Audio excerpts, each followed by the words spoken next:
Most Americans have been informed of the same over the years. Is a low-carb diet something you would recommend to prevent diabetes? The solution is to maintain stable blood sugar by going low-carb. Carbs are the culprit to your weight loss. But what is about those cases when that is not the case? What would become of the fact that in some people, the excessive supply of carbs deficit could result in deteriorating blood sugar regulations over time? We should take our time over it and talk about it openly without fear, without melodramatics, and without diet wars. This is because diabetes is not caused by a specific food, or is it preventive that is extremist? The low-carb promise. The low-carb diets became popular because they become popular, at least initially. Sugar spikes are less with reduction of carbs. Insulin levels drop. Majority of people lose body weight.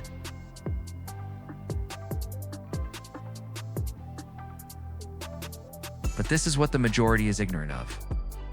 Glycemic regulation mechanisms in the short run do not imply the long-term well-being of the metabolic system.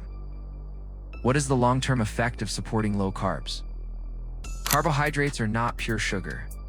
They contain the finest fuel to the body, especially to the brain, muscles, and nervous system. A prolonged stay of carbs at very low levels over months or even years makes the body less efficient in terms of the use of glucose. This is denoted as physiological insulin resistance. It is not comparable to diabetes, and it can be similar in blood tests. Your muscles are no longer allowing glucose to enter with ease, as they have since learnt to use fat in its place. Therefore, at the time when carbs finally enter, even healthy ones, the sugar in the blood may rise to higher heights. This is one of the causes why some long-term low-carb dieters are appalled to see a routine exam with a heavier dose of fasting glucose or unresponsive glucose tolerance. /proteins.foodmodel.com/deficiencies/fiber.aspx. The majority of the low-carb dieters in the US do not get beans, whole grains, fruits, starchy vegetables, and with them, fiber. Fiber supports gut bacteria, which helps in the regulation of insulin sensitivity and inflammation. Less consumption of fiber has also been found to be a risk factor of diabetes and not a lowered risk. A high-carbohydrate diet that malnourishes the gut would primitively prepare the blood sugar status quo in the long run. Stress hormones matter too. Very low-carb diets increase cortisol, the stress hormone especially in adults aged 40 years and upwards. The rise in cortisol raises up the blood sugar.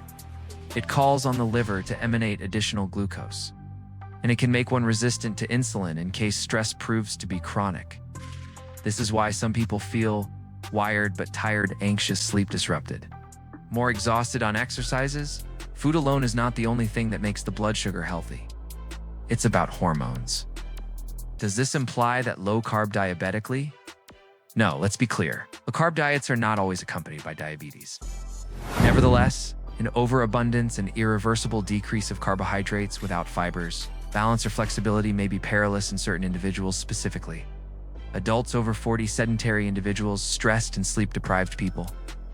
Those who avoid carbohydrates instead of consuming better ones. The smarter approach to Americans. Instead, the question is, should I go low-carb?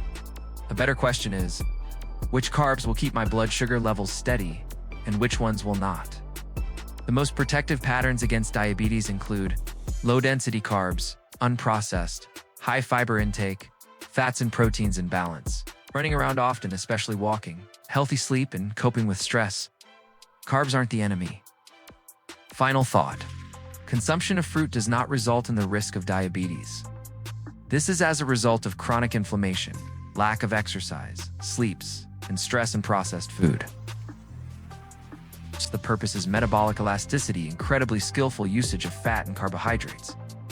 Should this enable you to have a better understanding of the low-carb diets? Then go on with watching this channel. Health is not a black and white case. If you found this video helpful, please like, subscribe, turn on the bell notifications so you never miss a video from ThriveFitUSA.